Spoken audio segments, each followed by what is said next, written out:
Amen. And so what he's saying, yeah, you're going to need something large enough to actually remove this thing out of your eye so that you can pick up the tweezers and remove that thing out of their eye. But I think sometimes we get it reversed. I think sometimes we go, you know what? I have got a little piece of straw in my eye, and you have got this big beam in your eye. And what we want is to use the tweezers on ourselves and to grab the claw hammer for somebody else. Come on, saints. Amen? Right.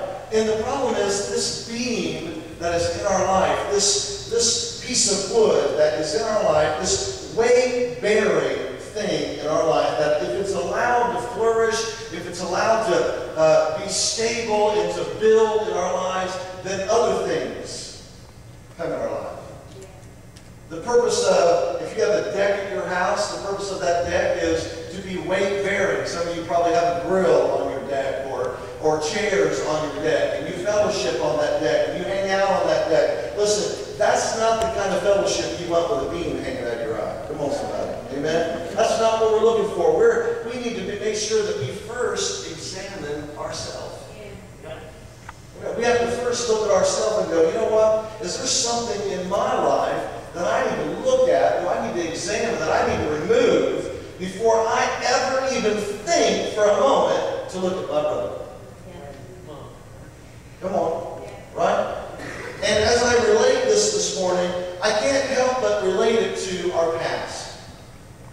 I can't help but just take a moment and say that sometimes in our past, as we understand our past, sometimes our past is this huge beam in our life. It's this weight-bearing thing in our life. And man, it sits on us and it weighs us down. And the speck that we're looking at really is our future. And sometimes it's hard to see your future when your past is in your eye. Come on. Sometimes it's hard to go, you know what, there are some things that I really believe God really wants to do in my heart, really wants to do in my life, really wants to move in my family, really wants to move in my church, but the problem is my past keeps getting in the way. Come on, right? And we begin to try to move toward these things, and what really, in the minute problems that we see in our future really are nothing. They're just straws. They're just miniature things. But what we've got to deal with first is our past. Yeah.